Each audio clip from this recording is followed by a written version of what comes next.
Hello and welcome back to another episode of the Elam Road podcast, where on tonight's show, we're going to be looking back at yet another defeat in the Premier League, this time away at West Ham. Joining me for that miserable task, you probably sense in my voice that I'm not in the happiest of moods. I have had a bit of time to kind of come down from the result, though, so I wasn't as head lossy as I was yesterday or straight after the game on Monday. But anyway, joining me for the task, Callum, how are you, mate? Not great. I'm not going to deny it, but anyway, never mind. We'll touch upon that later. We will. Dan, how are you? Apart from Brentford, I'm all right. Good stuff. Craig, all good? Massively disappointed, mate. I'm not looking forward to the second side, unfortunately. This is going well, isn't it? It's not going to be the most light-hearted podcast. It's the first time I think this is the first time we've had all four of us on at the same time. I thought it would be a good one to do, so we can get a little. Well, we can balance out Callum's ridiculous statements with some sense from the rest of us. So just before we get going, guys, remember to comment down below with your thoughts about the West Ham game and ahead of the Chelsea game, and now the ever more daunting relegation picture. Subscribe to the YouTube and Spotify channels, and also give us a follow on our socials. That's at the Elam Road on Twitter and at Elam Road Pod on Instagram. I was going to do tweet of the week, right? But I was bookmarking stuff earlier, and I thought because the nature of what this podcast is going to be, I think it's going to be as negative as it gets with us. So I didn't want to add any more negativity into the rundown just because it's going to be bad. So tweet of the week will be back. There were some funny ones floating about, some people having some opinions about some players, but we'll get onto that. And tweet of the week will be back, hopefully, with a more light-hearted one next week. We'll get straight into West Ham. Callum, I want to come to you first, mate. 2 goals down in the first 5 minutes. How are you feeling? Where do we even start? Honestly, I just what after the Wolves game, we played such a game to frustrate Wolves. We kept a clean sheet. I thought, do you know what? We're going to kick on here. We did very well against Man City. Only conceded 1 goal. Again, played a very good type of football to frustrate them. What do? We screw that all up in the first 5 minutes against West Ham United. I have no explanation whatsoever. I don't mind. I really don't. I rarely come on and moan as much as this, but this. I'm pissed off. Honestly, it's ridiculous. The first one was bad. The second one was even worse, and the third one, I don't even know what's going on. And the fourth one, well, fair enough, but we'll go through it goal by goal, and I don't want to spend too long on the goals because I don't think there's much to say for any of them. But any complaints with the first one, Dan? I mean, Onyeka goes down. It was a little bit soft for me. I know there were some complaints from the fans, and we'll get onto the ref's performance in general because there were some clangers. But any complaints, Dan, with the first one? Not in terms of there being a foul. No, I'm not having that. We should have done better. I think obviously it's so disheartening to turn up to a game and 3 minutes on the clock, we're 1-0 down, and I think that's part of the frustration. I think we just gave Bowen too much space for the whole game. We never seemed to pick it up. We never seemed to learn from it. It was a decent finish, the first one. I don't think it was as bad as the second and third, but if you're going to give anyone of that quality space, he's going to punish you in the box, and that's where we failed, not for the first time. Yeah, I think Thomas Frank said in his post-match that Bowen was unplayable. Don't get me wrong, he was really good and he's a fantastic player. He is, and I think he'll go on to go to one of these top 6 clubs, and it may be in contention for the Euros. However, he hadn't scored in, I think it was like 7 games. West Ham hadn't scored in 3 games. They've lost all of their games they've lost or drawn all of their games in 2024. Second goal, Craig, for me, it's Jensen, right? And I want to talk about Jensen, just bigger picture for a second, because since he's been injured, since he's come back from his injury, I don't think he's been the same player. And he's so poor defensively. If you watch that second goal back, he's running back. I don't know if it's him that gives it away, but it comes out to Bowen, who works out to Kudus, and he just runs towards the ball he's not looking where Bowen's gone. He's just running straight at the ball with no direction in his running, and he pulls it back, and Bowen's there to tap it in. He was so good offensively at the start of the season. He was making everything tick for us in midfield, but there's just a massive hole in his game defensively, which is why we are forced kind of to play Onyeka and Janelt. But what do you think of the second goal, Craig? I've kind of purged the first 6 minutes of that game from my memory. If I'm being totally honest, I don't even want to remember it. The ability for players of opposition teams to find untold amounts of space in our penalty area when playing a back five and 2 defensive midfielders is a joke. It's embarrassing, and it should not be happening. It should not be happening. In my opinion, I know we're going to go on to it, but the third goal is the worst of the lot. It's the worst of the lot. But to be able to pick the ball up on the edge of our 6-yard box, or between our penalty spot and 6-yard box, with no one 6 feet round him, is a joke of a defensive performance. It's just, I don't have any words really, because it was just so bad. Let's get through the goals. Callum, I'll come to you with the penalty shout because we need to mention that. It gets worse every time you look back at it. And I saw you tweet something as well, Craig, about how if it's not given in another game, we can't expect it to be given in this one. But again, like, who was it against? Was it against City or someone at home when it was just a clear-cut penalty and you're looking at it in the VAR room? That's the one that I was referring to. When Robertson ran straight through the back of Ivan Toney. Yeah. Liverpool, and we didn't get it then. And that's what I was referencing. Go on, Callum. No, I agree. I was building up there. I completely agree. And do you know what? We don't even get an apology from Dermot Gallagher this week because, of course, the game was on a Monday night. You know, a carbon copy to exactly the week before, and you know, you're getting a former referee coming out. Now, of course, he's not got very much to do, obviously, now with what goes on in the background. That's Howard Webb's job. But we're going to get the same nonsense from Howard Webb on his little show this week, saying the penalty should have been given. He's got to the ball first. You know, he's taking him out. What are these? Okay, if the referee's not giving it, the referee had an incredibly poor game. Incredibly. Again, I say it most weeks on this channel. What are these referees even doing? Start bringing in referees from abroad. They're useless. They're bloody useless. And the linesmen as well. They're bloody useless as well. But no, honestly, he didn't even look at it. Did they look at it? I didn't see anyone look at it. I don't know. There's people in the VAR room and they're looking at that and not saying it's a clear and obvious error. But, you know, we can talk about referee decisions. There was another one in the second half, which wasn't a penalty, but Onyeka skips past one, skips past another and just gets wiped out in front of the lino and in front of the ref, and they don't give it. It's just like... My point exactly, Mike. That's exactly what I'm saying about assistant referees. And I've been saying it ever since I saw the GPG find the exact incident. What is the bloody point of assistant referees in the Premier League with VAR? I don't see the point. They stand around and you've got a blatant flipping decision like that in front of you. Get your flag up, son. Do the bloody job you're employed to do. Honestly, it's embarrassing. You look at the GPG. I mean, flipping it. Trevor's got it spot on. I mean, you know, it's clear and obvious. And he's just the referee. The linesman's just standing there and just saying, "Well, there's nothing wrong with it." Well, the referee's going to have to give it. You know, and it's not the only time this season that's happened. Countless times, these bloody officials can't be bothered to put their flag up. There's no point. You may as well get some guy off the street and do it instead. Honestly, they're just pointless. It's like the stupid offside rule, where if it's tight, they shouldn't put their flag up. In my opinion, I know why they do it because of VAR, but in my opinion, it's a stupid idea.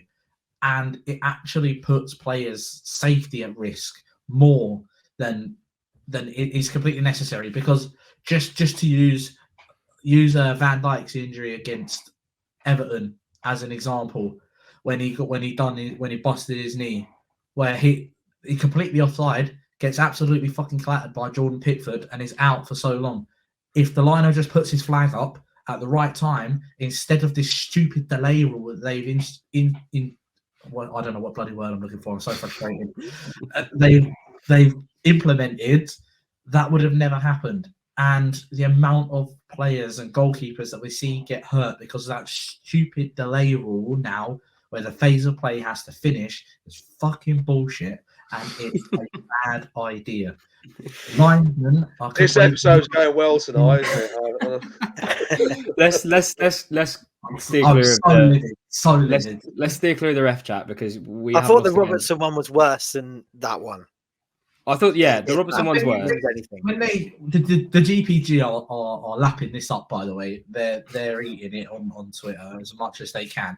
But that freeze frame of Kudos's shoulder right between the numbers on Reguilon's back is just baffles me. It baffles me how they didn't even look at it. It baffles Yeah. me.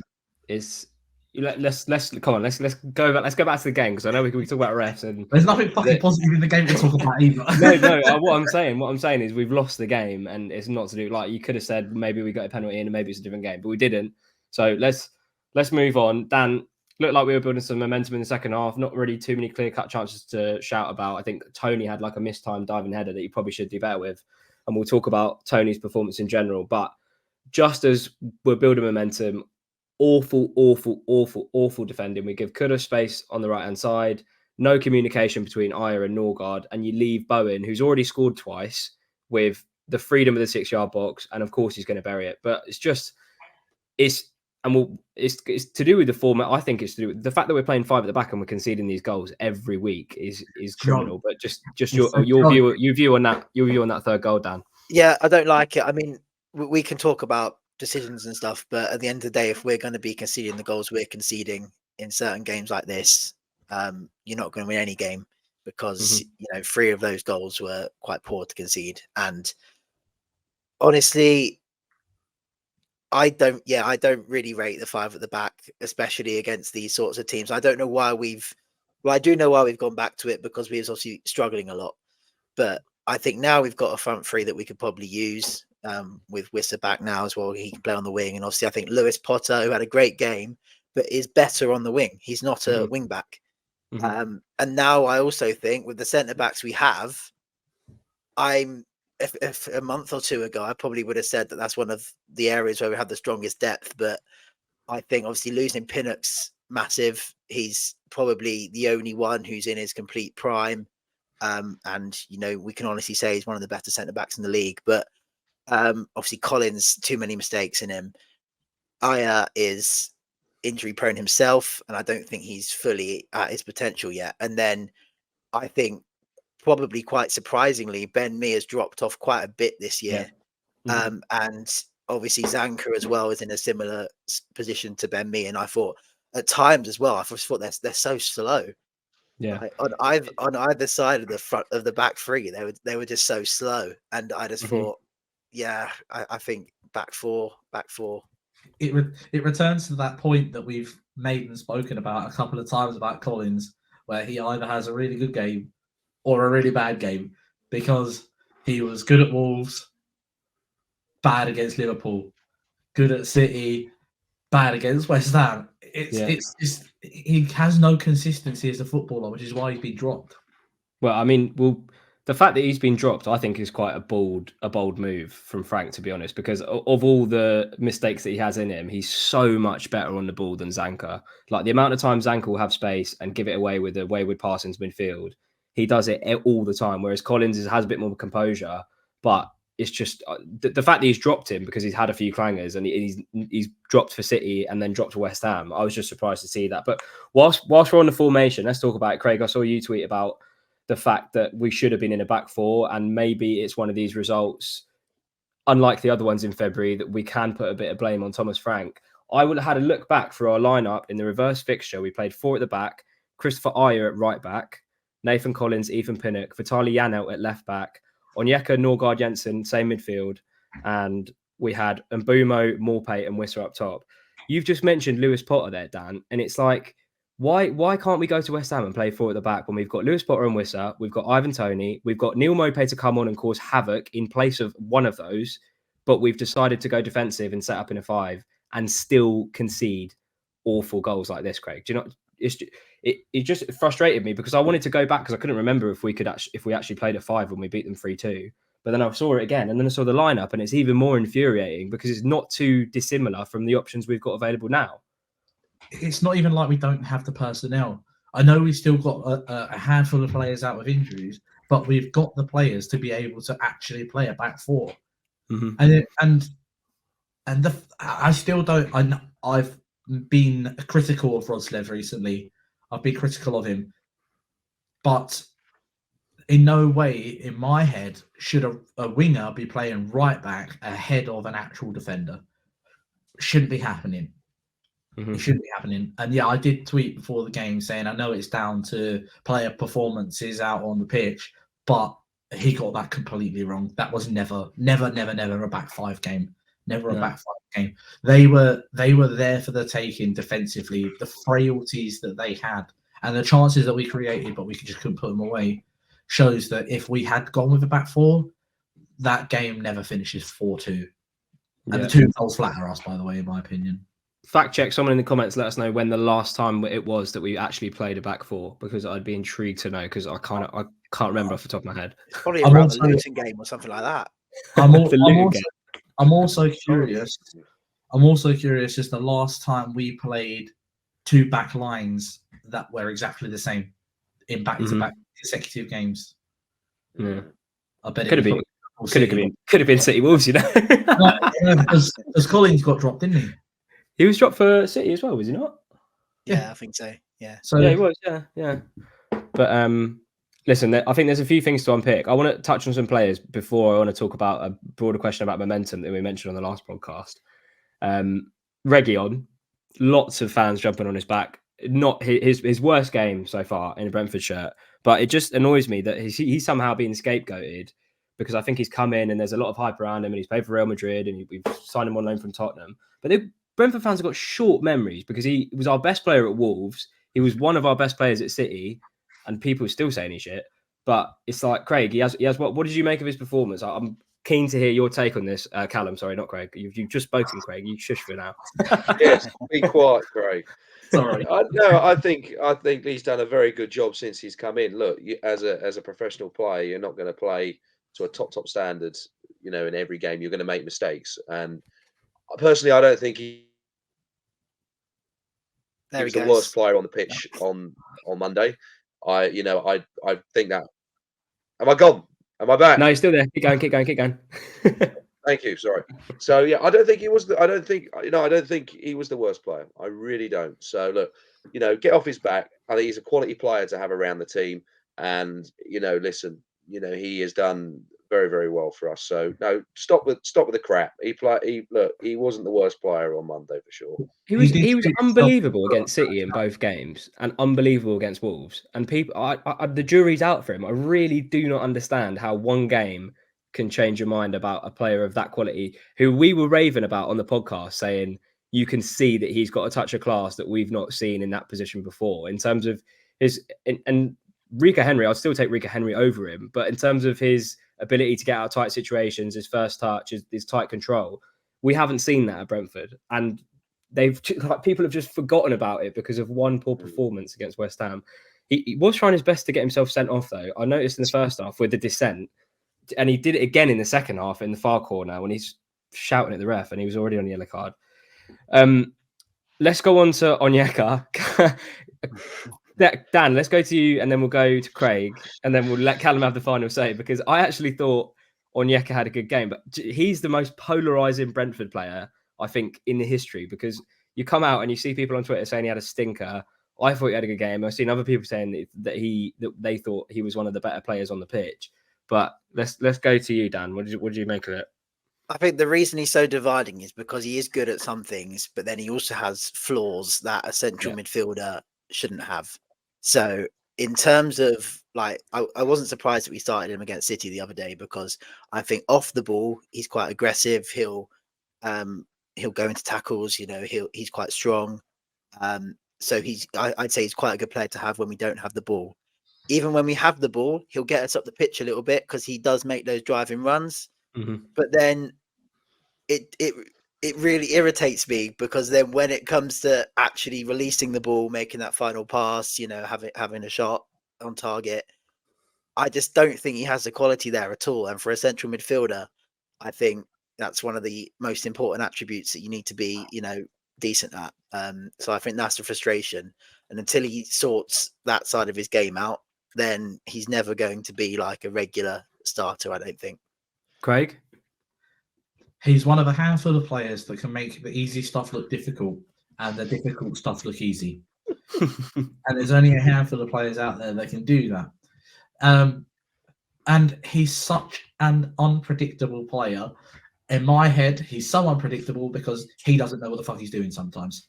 He's like a deer in the headlights where the ball gets at his feet. No one knows which direction he's going to run in because he doesn't know which direction he's going to run in when he's got the ball at his feet.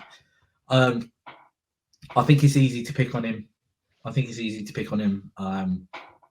As just one of those players in midfield because it's often a focal point of a lot of games. And, you know, we lost this game in the middle of the park completely. I mean, we lost it everywhere, really, but we lost the game in the middle of the park with the way that we were tracking players back. I didn't think Norgard had the greatest game. I didn't think Jensen had the greatest of games. I just think that, you know, there was only one, maybe two players who can come out of that game holding their head high. Mm-hmm. Callum, round us off. I don't think he's one of them, by the way. Oh, right. Where do I start? He did not have a good game on Monday. He didn't. I would have taken him off for half time, personally. Honestly, I'm being deadly serious. He was creating so much space in the middle of that park. Like, if you watch him, sometimes I think he hasn't got a clue what position he's in. Like, he's running to the left, he's running to the right. You know, he had a chance in the second half with a good save from Areola. He was like he was playing up front. Like, this guy is. I mean, I love it. He's all over the pitch, great. But in a scenario like that on Monday, we were creating so much space for West Ham in the middle of that park, and he doesn't track back. He doesn't track back either. And personally, for me, that's the one thing I dislike about Frank. He could do so much. You know, he came in with so much potential, but we haven't seen it at Brentford. I don't think we've seen it in parts, but we haven't seen it fully. And, you know, Monday was a big frustration. I mean, he's done it for Nigeria. I would have thought, yeah, kick on after what he did for Nigeria, the African Cup of Nations. But we haven't seen it. And personally, he's got to be dropped on Saturday now. Simple as that. I thought the thing that would have annoyed you the most is the fact you keep betting on him and he's not scoring. Could have scored against City. You got a good memory, Craig. I gave up with that, honestly. Do you know what? If he scored on Monday, then I would have had a few questions to. You know, that one against City, that header against City from the away end, that looked literally goal bound. I thought it was nestling before he'd even caught it. He had a couple, didn't he? All our best chances against City came to him. Oh, the first one when he goes through on goal and he just fucking p-rolls it into the arms of Edison was just, oh god. In terms of that midfield though, it kind of does. None of our midfield, and this isn't a reaction just because we're doing poorly this season. We've known Jensen's been bad defensively since we signed him. We know Frank Onyeka is one of those players, like you said, Craig, makes the easy stuff look hard and the hard stuff look easy. Janelt, and I had a conversation with Josh. Shout out Josh if you're listening after the game about Janelt. He's like a player that is a 6 out of 10 every game. He won't be terrible. He won't be amazing. But again, like him, it's another problem. Damsgaard, with his first assist since he signed for the club. De Silva's injured all the time. Baptiste, I don't know where he is. But it's like we went from in a position where you're looking at that midfield and there's so many options. So we're going into window saying we don't need strength in the midfield. But we have known for a while that none of these midfield, like there's a big flaw in all of these midfielders. Like, besides Norgard, maybe, who I think has been probably one of, if not our best player this season, we honestly, I would go into the window. I'd go into the window looking at a lot of players, but I'd say in midfield, we're trying to find a balance, and it's not there at the moment. And with a couple of injuries, it can just go tits up, which is shown this season. Let's talk about KLP. Dan always plays well when the rest of the team plays really shit, and he's always playing out of position. I feel sorry for him because we haven't played in a back four in so long, and his position he's a winger. He's not a striker. He's not a wing back. He's a winger, and I can't remember the last time he started a game there. But even still, he's put shift in every time he plays. Since he had that one goal against Villa, since then, I think every time I've seen him play, he's been very, very good. So it's just a shame that it just seems like Dan, whenever he plays well, the rest of the team just have a stinker. Yeah, it's so unfortunate as well that he's out of position all the time. I thought around Christmas time when we were doing terribly on the pitch, he was our best player. And I think possibly around then he may have started. I think he started up front in the front two, next to Morpay before Tony came back for a couple of games. But I thought he was one of our best players. And then obviously Tony's going to come back into the team. But if he's our best player at the time, why would you move the form player completely out of position to right back or left back? And I think he did have 1 or 2 games where he was almost non-existent. I think maybe at Tottenham he didn't have an effect on the game, but I didn't blame him for that. And I think if you're looking at someone who obviously he's been at Brentford for almost a couple of years now, and it's taken him until now to really like start showing some of that promise. But I don't think we're really helping him develop on that promise and, keep pushing on when we're playing him out of position. And yeah, a 4-3-3 would have been the way to do it on Monday, but it's very frustrating. Ivan Toney, Craig, we're going to talk about him. I mean, and I feel like he is getting a lot of stick. Like his head, I don't want to make assumptions about where his head's at, but like I didn't watch the West Ham game and think he was our worst player by any stretch of the imagination. Like he was played a massive part in our first goal. And although there were times where he just does look a bit too lax, it's almost like he thinks he's too good. And I know he is really good, but there were times when he was waiting for the ball and trying these little flicks.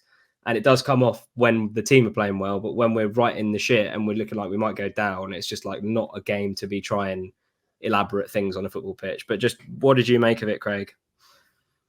I didn't get to go to City away midweek. So unfortunately, I didn't get to watch what happened up there. But I'd say it's the third from what I've watched, it's the third game, possibly fourth game, including the City, in a row where he hasn't done anything. And that includes the Wolves game.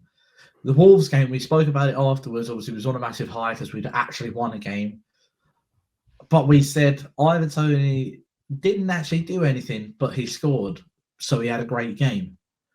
But when he's playing in a level of mediocrity in which he did against Liverpool and he scored, he did against City, I think, and he did again yesterday. If that chance that he has, that diving header that he has, goes in the back of the net, we wouldn't be having this conversation again. We wouldn't be having this conversation because we'd be saying he scored again. 4 goals in 6 games. It's a great record. It's a good start. But he was poor. And just to touch on him and Christian Norgard, that's our captain and vice captain on the pitch. But I feel like we still have, from him and from Christian, who I love, by the way, a massive lack of leadership from the both of them when things aren't going our way. I just feel like since we lost Pontus, that level of leadership and that captain that you would expect to be in the face of the referee all the time, or backing his teammates up, I don't see a Pontus Janssen in Christian Norgard or Ivan Toney or anyone out there. I just feel like there's a massive lack of leadership in the team at the moment. I find it difficult to slag Ivan Toney, the player, off. I can slag Ivan Toney, the man, off quite easily, but the player, just because I know how good he is, and on his day he's unplayable. But yeah, you're right. He scored what, 3 out of his 6? Is it 3 out of 6 now? 3 and 6. So. And you could argue that in 4 of those games he's been off the pace. So we're hoping it turns around because we're going to need him if we're going to avoid this relegation fight. And even if he starts, he needs to build on the goals and also start actually dragging the team up the way he was in the previous 2 seasons. Let's final point. He'll score on Saturday. He will score on Saturday. I'm telling you now. I'm making a I've got my opinion in nice and early on that one. There you go. All right. We'll get on Saturday, Callum. You jumped the gun. I want to talk about momentum because I was talking about it on the way out of the ground. And no fault to anyone that left as soon as that 4th went in. I think the whole away end emptied when that 4th went in, and don't blame anyone that did. I did. I think you did, Callum. Craig, did you left early as well? Dan was the only one that stayed. So fair. I stuck it out. Idiot. There were some The only real places fan I've here, I'm not joking, seen. that was a Fair joke, play, that's Dan. a joke. Fair play. There were some places I haven't seen leave a game in a very, very long time, even leave on Monday, and that just shows the frustration of what was going on that pitch. I mean, it's. Well, look, it'll be forgotten if we win on Saturday. So come on, Brentford, come on. Let's let's talk about momentum. We've spoken about it briefly, but like the propensity of this team, Dan, to just switch off when one goes in, everyone's heads goes down. The momentum's with the home crowd, the fans get up, and you could just sense another goal coming. It happened with the first two in the first five, and it happened with the second two in the second half. And I'm trying to get my head around it because I don't want to question the players' mentality when we concede a goal, but it might be to do with what you're saying about Craig about this lack of leadership. They had that chat after we went 2-0 down, and it looked like it reinvigorated us. But we got the goal, and then we were kind of a bit shit again for the rest of the first half. We come out, they score against the run of play, and then we concede straight away. It's just we are so poor and have been all season at managing the momentum of games. When a team gets a goal and when the crowd gets up, Dan, it's just like we shy away from it, and it's almost like when one goes in, you almost know for certain that the next one's coming. Yeah, you're not going to win many games if you concede in twos and only scoring No. one. Because I don't remember us really scoring twice in quick succession. It's really strange. I can't really remember a Brentford team that reacts so badly to going a goal down. And we've played at these stadiums now for a couple of years, so these stadiums aren't a new environment for our players now to play in, who have got Premier League experience. And we used to be so good at things like even like holding a lead and managing certain parts of the game. It is just very strange. We really need to work on how to just manage a 5-minute period when we're under pressure after we just conceded, because it's damaging. Because if you take away, if you take away certain periods of the game, so like the first 6 minutes, just the first 6 minutes, and we would have got a 2-2 draw out of that.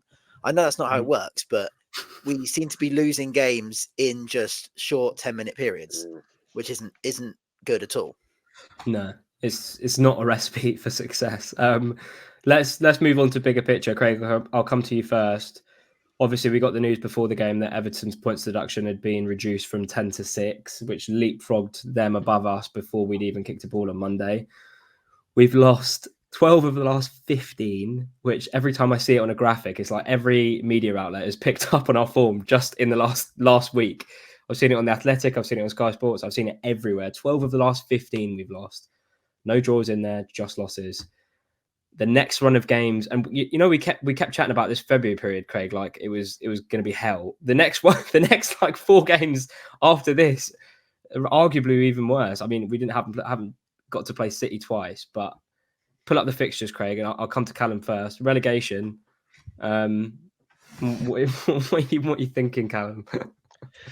I don't even want to think it, because I said at the start of the podcast, at the start of the season, that we'd be perfectly fine, and I've had to bite my words on that one. I've had to bite my tongue.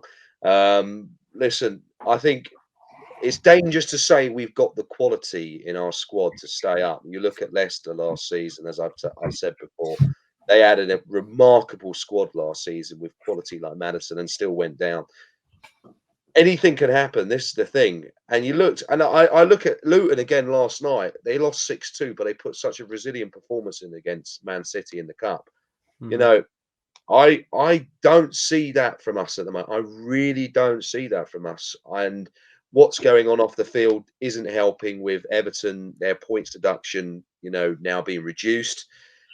And of course, Norgard was asked this question by Talksport and Sky Sports, saying, what is this doing, to how you plan things going forward? And he said it's difficult because we are in such a position at the moment where we are looking at something like that may impact our season. And then, of course, this next predicament where, they are going to have to look at Everton again and Forest.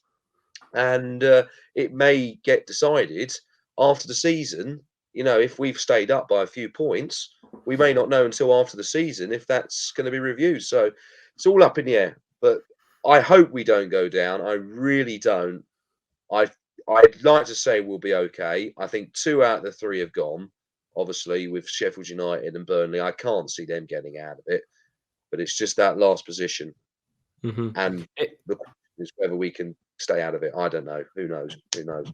Before I come to you with the next run of fixtures, Craig, can I just say if the Premier League cock this up to the extent where games have finished at 38 games in, and we still don't know who's going to get relegated because of the verdicts from Forest and Everton's points deductions, it is a monumental cock up. Like, how, I don't understand how they've done this.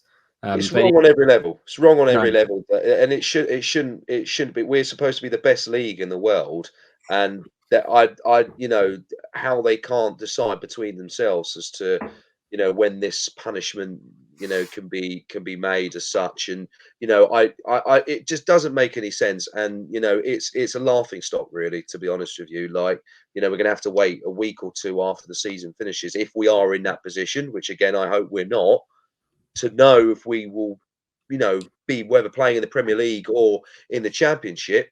And you need to remember as well, players' contracts as well. You know, there's going to be things in there like relegation clauses. Now, of course, that won't come in until, you know, the month after, but still, you know, people are going to be planning ahead.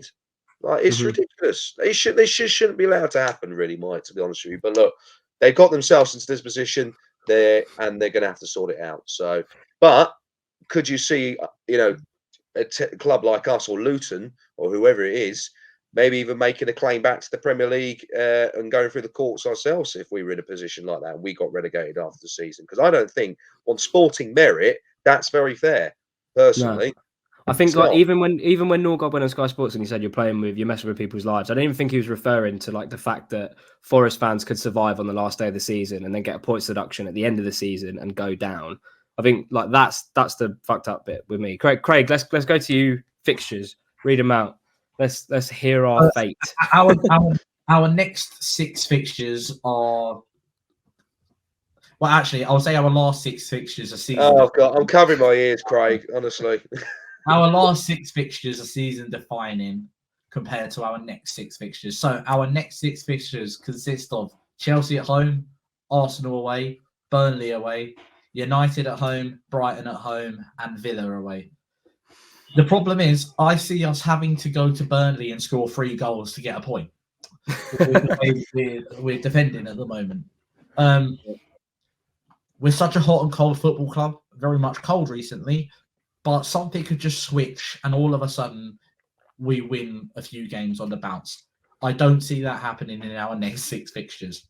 Now, from the 13th of April onwards is where we're make or break in our season. We're make or break because we play Sheffield United at home, Luton away, Everton away, Fulham at home, and Bournemouth away, and then Newcastle at home the last game of the season. Now, just while you guys were talking, obviously we touched on the fact that we are 3-15. We are on 15 defeats this season. Only Burnley and Sheffield United have lost more than we have. We've lost the same amount of games as Luton. Luton are 3 wins in 12. Burnley and Sheffield United are 3 wins this season. So our saving grace is other teams are losing at the same rate that we seem to be losing. And what will keep us in the Premier League is not us winning, but other teams losing by the looks of it. That's what's going to keep us in the division.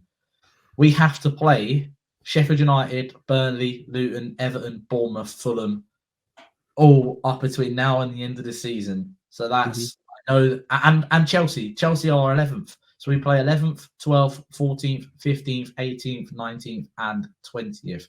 Well,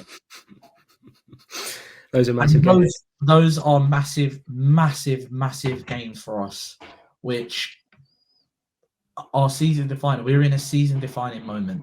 We're in a season defining moment at the moment. Hopefully, we'll have Pinnock and Mbumo back for that last 6 run of games. That will be pivotal. And just to go back to like our ability to be a good defensive team in a low block and our ability to hit people on the counter, we miss Mbumo so much because a low block's not just about being defensive, because it makes, when you're in a low block, as it builds a space up in their back line, but we've got no pace to exploit it. It's how we won against City when we were in the low block and we were defending. Wissa gets clear, sprints off the length of the pitch. So do all of our players. But it's just like we just miss Mbumo in that. We just miss a front three. We miss a front three. I just can't express it enough. We've got a front three there now. That's the thing. We have got a front three. We've got a front three. We've got a front three. I would drop more play. I'm sorry, Neil. I think you're a great player, but I seriously think we have got a front three there with pace. We've got Potter to play on the left, Wisser to play on the right, and Tony through the middle. What else do you want, honestly? And then a midfield which is capable of doing very, very well, and then a back four. There you go. We need to become hard to beat again. At the moment, teams are not having to play well to beat us. I didn't think West Ham were very good, but we were so poor that we made a mediocre performance from West Ham look like a fantastic win. You know, Liverpool at home. Yeah, I don't care. Liverpool top of the league. When we're gifting teams goals like that, it doesn't matter who you're playing. We did it against Liverpool. We did it against West Ham. We did it against Wolves. We are gifting teams at the moment far too many goals, and we are not difficult to beat. We are not difficult to beat. And if we're having to go into games scoring 3 goals to possibly come away with a point, what is going on? What is going on? It's not looking good, bruv. It's not looking good. I think we'll be all right at the end of it. I do think we'll be all right at the end. I think it's I think I said on this podcast actually like a month ago that it will get worse before it gets better. And I think if you actually look at the points difference, I still think we were about the same amount of points away from relegation before the difficult run we've had in terms of City twice, Liverpool, Tottenham. So I think results have kind of gone our way during that period for the most part. So I think it's the way the fixtures fall to an extent, because those last 6 or 7 are big games and are games that, you know, I think we'll get enough points from those games. But obviously there's more jeopardy this season than there has been in the last couple of seasons. But I do think we'll be okay ultimately at the end of it. That's what we like to hear, Dan. Let's table the West Ham chat, table the relegation chat. Callum, before that, should we talk about Benham? We haven't. I don't think we've done a podcast before. I think it was old news, but I think Sky News picked it up again for some reason that Benham's looking for potential buyers of the club. I didn't. It's a tough one because we all want the club to progress. We also want to progress under Benham, but I think he's maybe come to a realization that it's just not going to be possible without investment and heavy investment. But we have seen how wrong investors can get it in terms of buying football clubs. We've seen it with Chelsea, although they've just scored to make it 3-2, which is not good for us. I was just going to touch upon that. Never mind. I was looking forward to another half an hour for them, but anyway. It's a tough. What did you guys make of the news, Callum? I'll come to you first. It's a bit scary, but at the same time, I kind of found it a bit exciting as well. It was kind of a mix of emotions. Well, firstly, as you said, Mike, I don't think it is any shock. I think it has been talked about. I've heard from a few people in the background saying, you know, Benham has possibly been looking either for a part share within the football club or to sell a majority stake, which Sky were reporting the other day. You know, personally, I would like to see something like it is with United at the moment, where someone takes, a stake where Benham still has a majority say on how the football club runs. And I personally think that is something that people would be willing to do. You know, we are a club that, you know, hopefully all goes well this season and we stays in the Premier League, but we are a growing club still. We are attracting a lot of players to the club, and, you know, we are breaking transfer records every year as well. So I personally don't see a reason why he wouldn't want to you know, sell maybe 20% or something like that, similar to United. But it is exciting. I was sitting on holiday at the time and looking at this article from Sky News, and it being reported, live breaking news on Sky News going out to the whole country, that, you know, Brentford Football Club was, you know, looking to be bought out in some way. I think it's very exciting. I would take anyone. You know, it's a dangerous thing to say. It's a very dangerous thing to slag. But, you know, I would honestly. You look at the investment opportunities everywhere, Mike. I would say American businesses, fantastic businessmen, feel free. You got the Qataris. Look, your bid was failed with United. Why don't come put some money in us?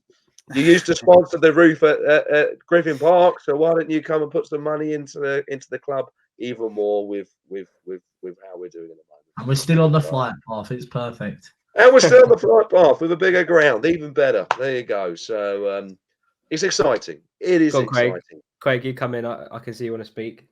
I do want to speak. Yes. So, Sorry, Craig. after match week 19, on the back of 5 defeats, so this is just prior to the Nottingham Forest game, we were 19 played, 19 points, 4 points above the relegation zone.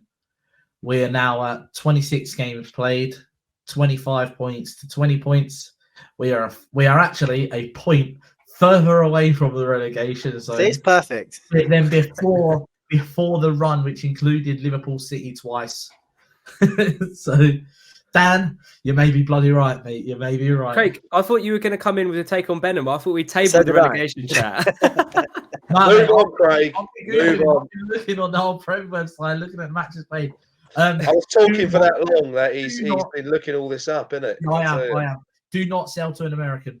I'm sorry. Do not sell anything to an American, because if we have a Chelsea repeat, then we could be in trouble. I know any money is good money, but please don't sell to an American. It's not as if they've got the best track record. I mean, FSG have done really well at Liverpool, but I mean, whenever these top 6 clubs go wrong, it's like the owners' heads are supposed to be on plates. But the Glazers don't have a good record. Bournemouth, I can't really make my mind up about Bournemouth. They've done all right this season, and they're looking like they're going to be more than safe. I actually feel like Benham is doing this to actually enhance the club, not necessarily to get himself away from the negative situation. I just feel like he has to have some extra help, some extra investment to be able to push the club forward to the next step. And what's crazy in my head to say, the next step for Brentford now is pushing for a European place. I know at the moment it's staying in the division, and that's one hell of a leap from staying up to Europe. But the first 2 seasons that we've had in the division show that we are more than capable to push teams and push this division all the way. But we need an extra little bit of help. He needs that extra investment to get the big players that we do need across the line and bring them in. And I think that he's chosen the right time to do it. Yeah, 100%. I think he has either realised that we're not going to progress that next. And the thing is, he's a fan like us, so he's going to want the club to progress, and he's probably must have just come to that. He won't sell it to just anyone. He won't sell anything to just anyone. I think ideal situation is that he sells to wealthy investors, but he still has some form of advisory, because there's no one that knows the club better than Benham. So we don't want him to. We don't want to sell it to Jota. That's what we want. I was thinking exactly that. You beat me to it, Dan. Well done. He's worth like however much. Someone his said company his company is forecast to gross over 3 billion in 2024. Yeah. Well, there we go. There's a 400 million. There we go. Job done. Bye, Brentford. Thanks, Jota. Right, yeah. Callum, let's do your player ratings quickly, and then we'll go on to Chelsea. This is a new segment. Callum's ridiculous statement of the week. I feel like it would probably come from the player ratings. So you rattle through them, and just watch the facial expressions of us all when he does this. Right. So, Flecken, he didn't really have very much good to do, so I'm going to give him a 5. Zanka, I'm going to give a 4. Aya, I'm going to give a 4. Me, I'm going to give a. I'm giving a 3. That's because you left early. As did everyone else. He left early too. Yeah, I know. Lewis Potter, I'm giving an 8. I thought he was very, very good, as we all know. Onyeka, I'm giving a 3. Norgard, I'm giving a 5. Jensen, I'm giving a 3. Reguilon, I'm giving a 4. Tony, I'm giving a 5. And Morpay, I'm giving a 5. So yeah, do you know what, Callum? I to a man, I think that was actually quite good. So well done, very well done. For once, I just think that I don't like to be too harsh on the show, Mike. So it's Once we get off of it, he's going to go, they were all rubbish. They all got twos. You said someone should have been hooked at half time earlier in the show. Oh, yeah, Anyway, listen, he should have been taken off at half time. But anyway, never mind. We won't see him on Saturday because he'll be on the bench, I'm sure of it. Let's go on to Chelsea, Dan. As we're recording, they've just beat Leeds 3-2 in the FA Cup. I had it in the rundown that they're coming into the game off the back of the loss in the final, but even still, not the most convincing win against Leeds. How are you feeling ahead of it? How important is it? Because I feel like of the games that Craig just rattled through, Chelsea and Burnley, it's a similar one to Wolves and West Ham. Those are the games where we might nick something. What are you thinking? It's a weird one, isn't it? Because I still think of Chelsea as like the name, but they're not really what they used to be. They're essentially a mid-table team now. We've got a decent record against them. I think they do tend to struggle against teams who are, well, we're normally solid defensively, but they do struggle against teams who they find difficult to break down. So if we go in with a back five, which I think we probably still will, although I'm not sure we should, I think if we defend competently, then they will find us quite difficult to break down. They don't have a real goal scorer in their team. So there's a chance. And obviously we've got to not just sit back. We've got to attack at the right times. We've got to, have an outlet, a way of counter-attacking. And we've got to be solid at the back if that's the way we're going to do it. But there's a chance at home. There's a chance against most teams. And, if we play like we did against Man City, for example, then, we'll get something against Chelsea because they're not on that level.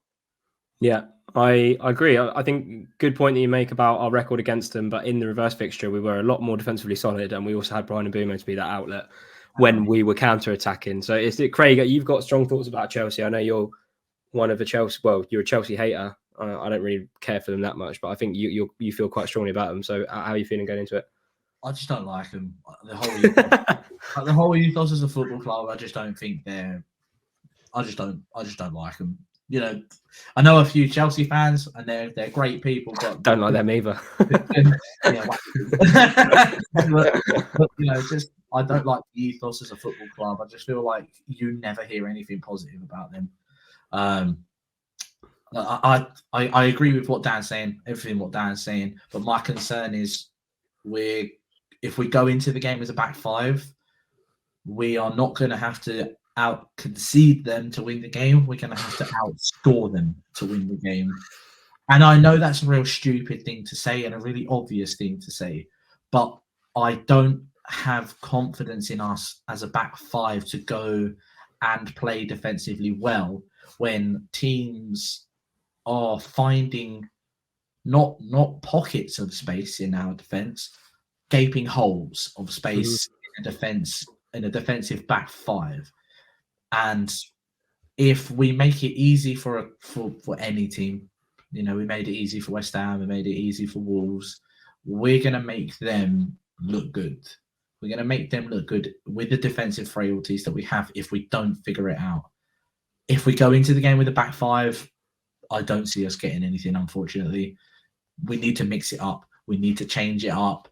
And there's no better time than the now to change it. There's no better time. Callum, round us out, mate. Round us out. Well, I couldn't put anything better myself, if I'm being honest with you. But I think, listen, I think Chelsea are there for the taking on Saturday. I think we can do it. I think it's going to be a close run. I think, listen, 1 or 2-0, I will take again happily. Clean sheet is a must. Let's kick on. Let's go and beat Chelsea, and let's go and get those 3 points. Let's do it, Brentford. Let's do it. Let's do it. That guy on? Let's do it. I think we can. Look, let's just get behind the team. As I've said before on the podcast, the players need us a lot at the moment. So let's just get behind them. What are you laughing, Craig? He just waited for an hour. No. I love it every time because my old man has said to me, Callum loves a kick on. Let's kick on. He loves a kick on. Let's go. Let's kick on. I think that'd be a good point to good place to round it off. The Ealing Road podcast will be back tomorrow with a preview of the Chelsea game from a Chelsea fan's perspective. So keep your eyes peeled for that. And in the meantime, drop your thoughts in the comment section. How worried were you with the result of West Ham? Can we nick a win against Chelsea? Callum thinks we can. How do we set up against West Ham? Craig reckons we should go in a 4. I'm not sure how realistic that is, but we want to know anyway. So drop your comments below. And just before we get going, remember to subscribe to the YouTube and Spotify channels, and also give us a follow on our socials as at Ealing Road on Twitter and at Ealing Road Pod on Instagram. Chaps, it's been a pleasure. Let's go get 3 points on Saturday, hopefully. Out the bees.